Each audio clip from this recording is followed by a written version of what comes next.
Hey everybody, this week on the DenziBlitz, it's part 6 of our look at Uchuu Keiji Shaider.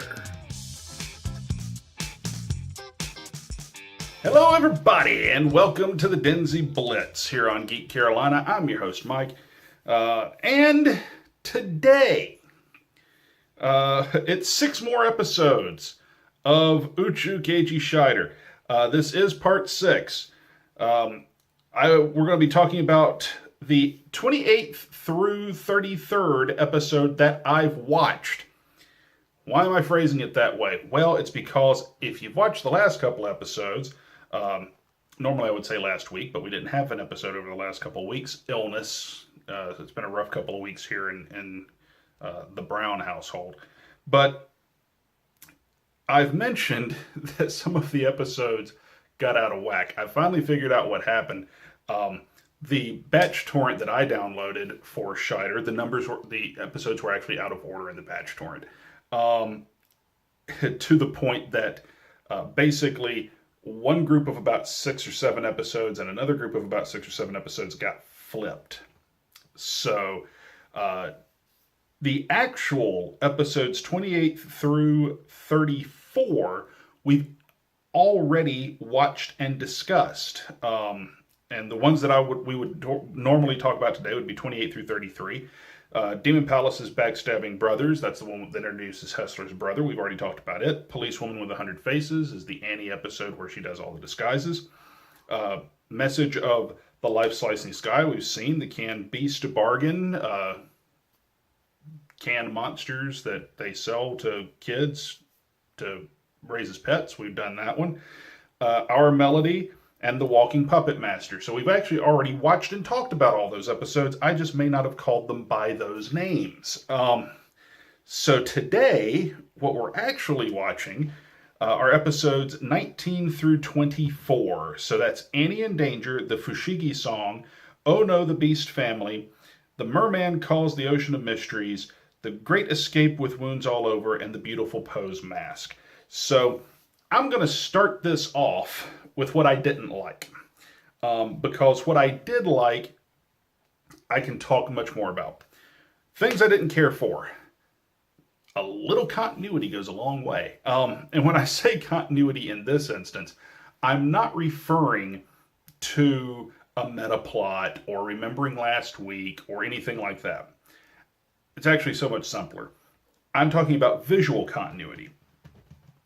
For instance, in The Merman Calls to the Ocean of Dreams, or could also be referred to as the For the Dads episode, because it's basically at a beach resort with a big swimming pool, and it's an excuse to see all of our female characters and a number of female extras in swimsuits and bikinis.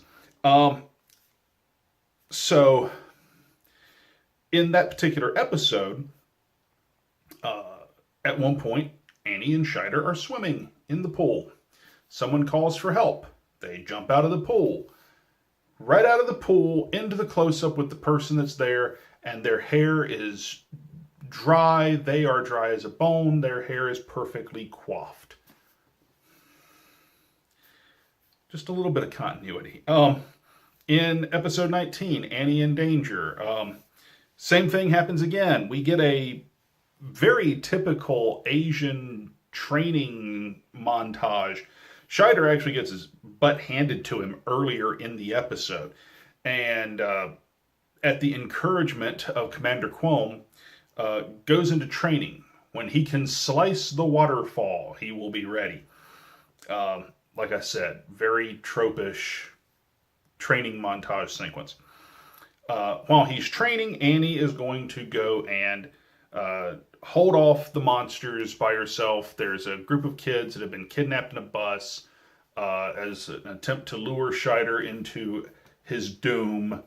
And Annie doesn't tell Shaider what's going on. She goes off by herself to rescue everyone so that Shaider can train and defeat the bad guys. Every time Shaider leaps and slices and we see him training in the waterfall, he's drenched.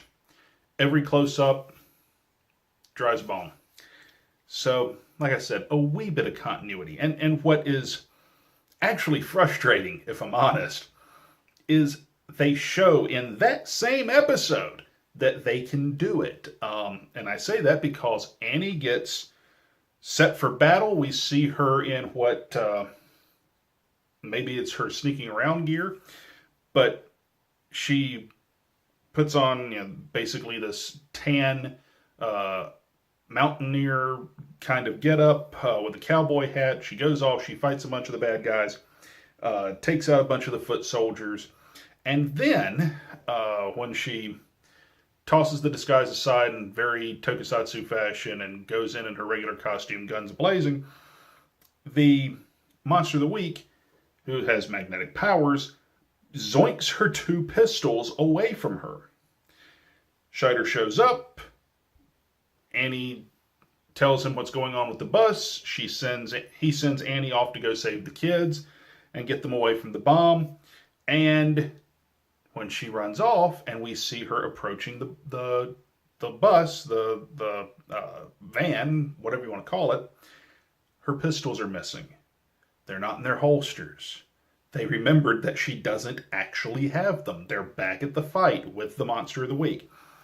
And then when she shows back up on the scene of the battle, after saving the kids, to congratulate Shaider, suddenly her guns are back in their holsters. She was off screen for a while. She could have stopped somewhere and picked them up. But they, for a moment, they also had a bunch of kids fairly close to an explosion. Sure, it was very controlled, but still. It's certain things for the safety of people on these shows back in the day that you do kind of cringe a little bit.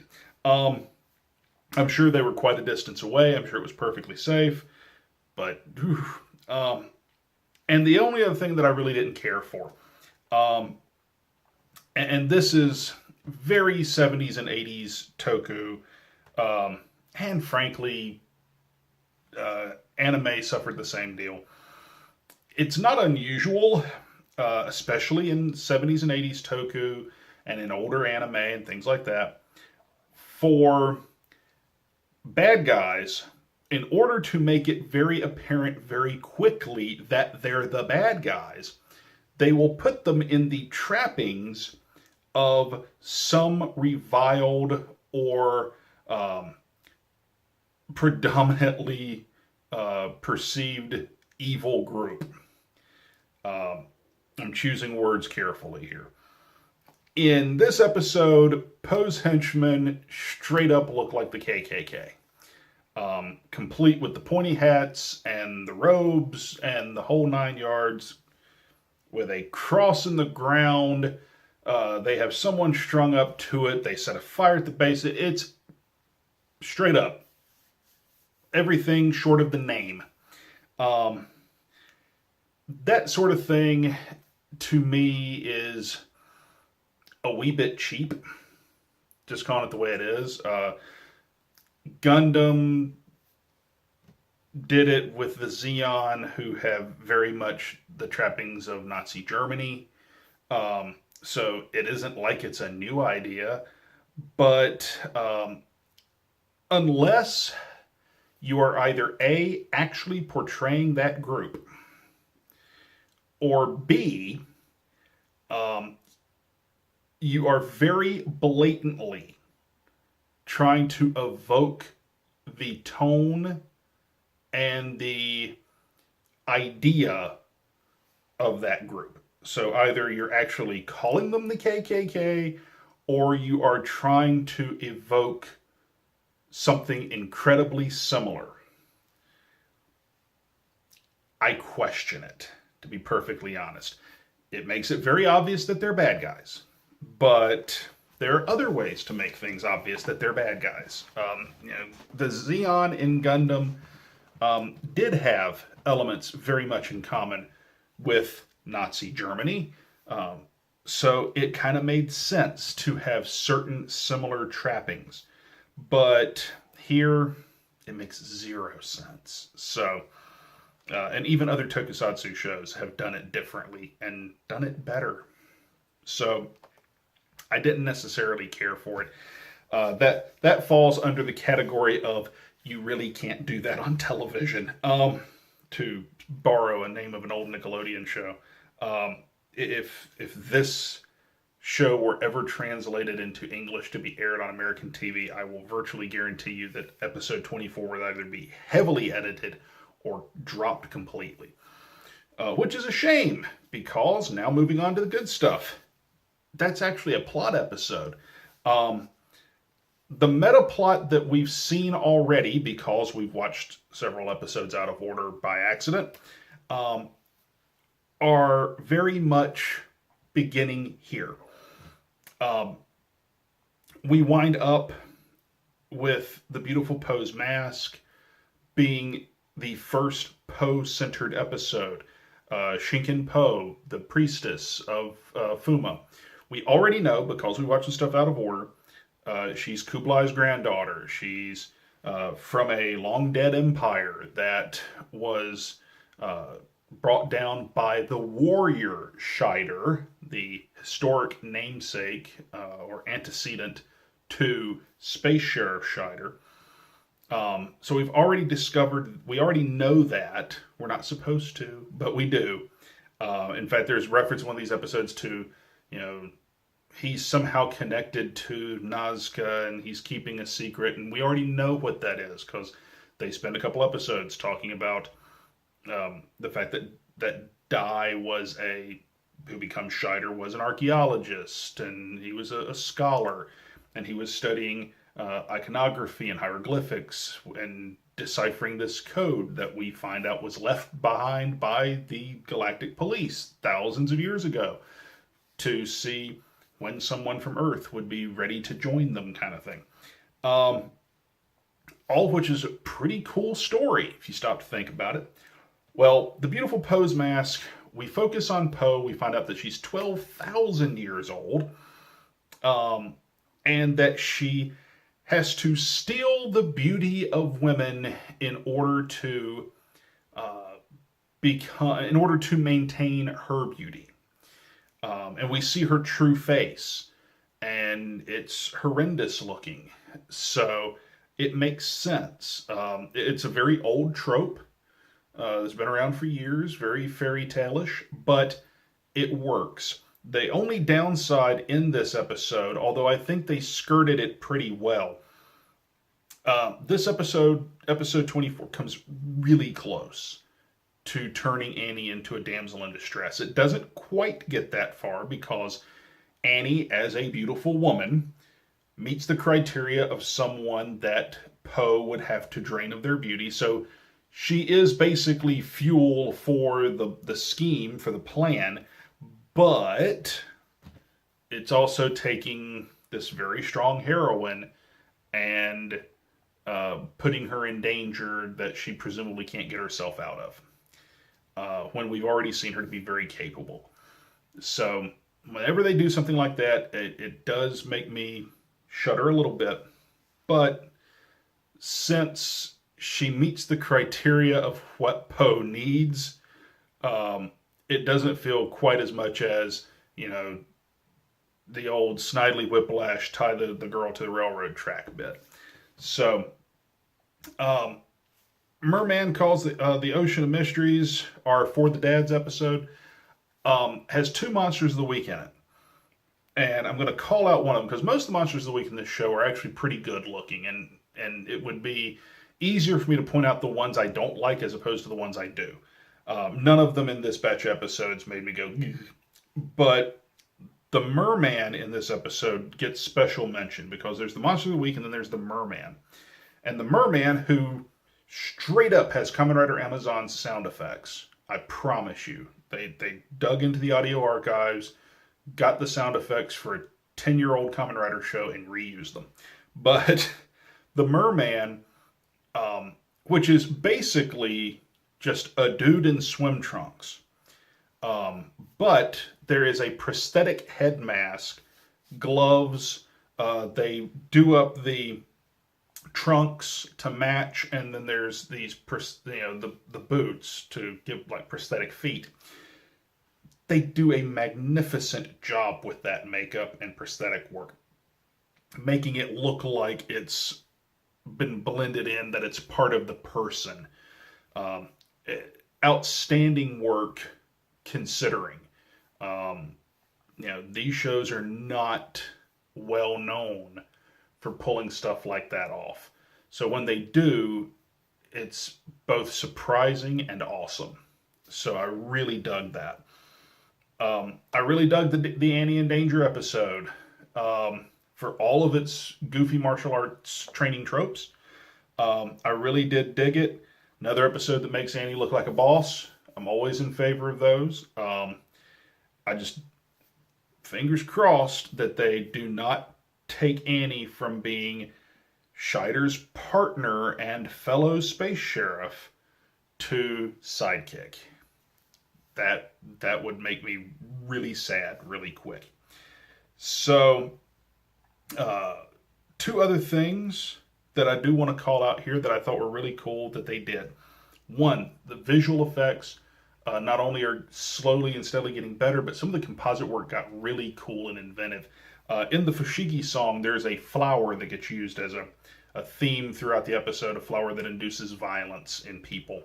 Well, this flower, when we get to the strange realm, the Fushigi space, Shaider gets trapped in a flower, a gigantic flower, and it's done through the use of essentially a translucent foreground composite. So they have this translucent flower that engulfs around him, so you still see him through it, and he interacts with the composited piece, which is awesome. When he shoots it, the composite piece falls away, and it falls away, and he's freed. That's a really cool piece of practical effect work, and something that the more we get to CG effects and things like that, some of that inventiveness goes away. Had that been done now, it would be all CG. But you have to admire the ingenuity to do something like that and the hard work to make it look good. And then The Great Escape with Wounds All Over has probably some of the best untransformed action in the entire series. The bad guys, the Fuma, finally figure out if we can keep Shaider from transforming, we got a shot. And so they do just that. They keep him from transforming for most of the episode. In this episode, it's actually Annie to the rescue, because when Shaider is in danger and has to basically leap and hope he lives kind of situation, in swoops Annie in the Vavalos, their ship, and something that, if it was in Charavan, I don't know because I haven't seen Charavan yet, but it was never done in Gavin. And that is, she triggers a manual transformation. We know, even back in Gavin, the energy that is used to transform our heroes into their metal hero suits comes from their ship. So in this case, Annie, aboard the Vavalos, triggers the transformation beam targeting Shaider and forcing his transformation manually, as opposed to him calling for it and it being automated. That's actually a pretty cool idea, that it could be triggered by someone manually instead of someone having to go through the transformation sequence. I thought that was really cool. They make reference that by it being triggered manually, it's more powerful, which actually makes very little sense to me, because if that were the case, why wouldn't you trigger it manually every single time? But, or at least if you had the choice. But still, pretty cool idea and very different. I've never actually seen that done before that I can remember in a Toku show. So, very cool. All things considered, 6 more episodes down, and 6 more episodes that I pretty much liked. Aside from some, awkward costuming choices among some villains and things like that. But all in all, very much enjoyed them. Hope you guys did too. Hope you've been watching along with us. Now, next time, we're going to be doing 5 more episodes. Episode 30, the 34th episode I will watch is actually going to be episode 25. I've already jumped ahead and checked episode titles to make sure. Esper Queen will be the next episode that I watch. But once we hit episode 35, which is, I think, Golden Arrow, we should be back on track. So all the numbering from there on in should be right. We've only got 3 more episodes of this to go, folks. So I hope you guys are enjoying it. I'm digging the show. I'm getting more and more into it. Subaraya, the actor who plays our hero, is slowly winning me over because I had my doubts about him starting up. But old boy over here he's doing a pretty good job so far. So, a couple of housekeeping announcements before we get out of here. Of course, we hope that you enjoyed the episode. If you did, hit the thumbs up. If you didn't, hit thumbs down. Either way, let us know in the comments below what you liked and what you didn't like. If you haven't done it already, please hit the subscribe button because that really does help us out around here. Next thing that we're going to be watching here on the channel, I've gotten responses and people have said staying away from major franchises pretty much entirely.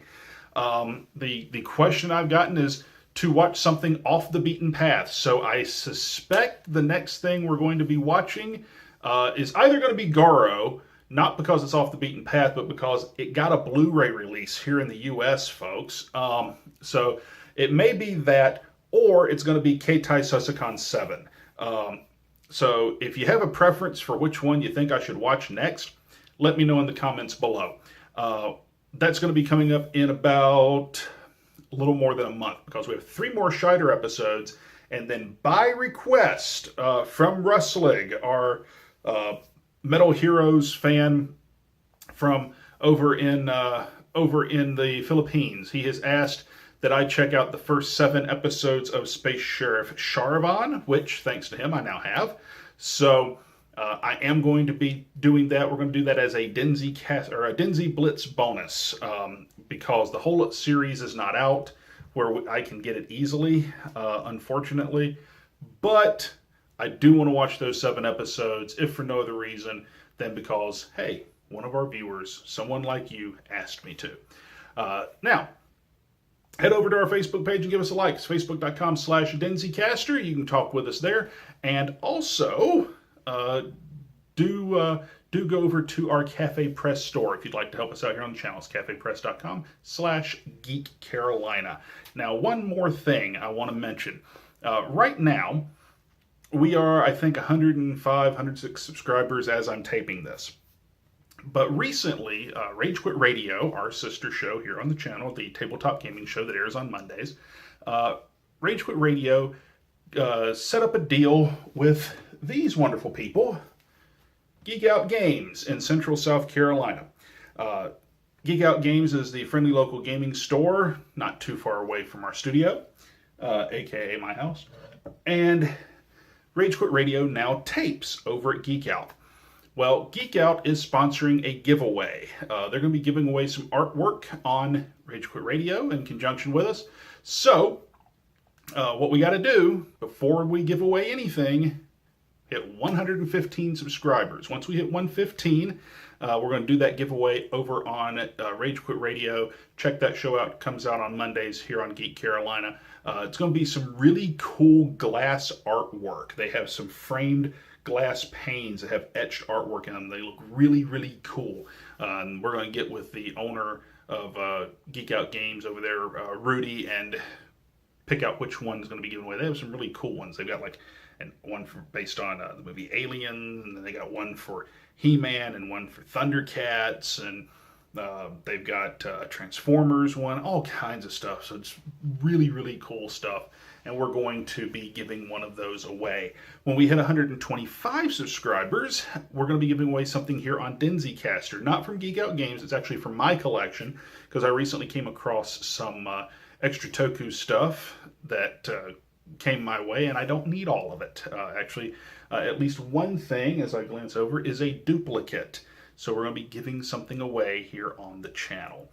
So, folks, hit that subscribe button and tell your friends, because we want to give some stuff away. So, folks, until next time here on the DenziBlitz, I'm Mike.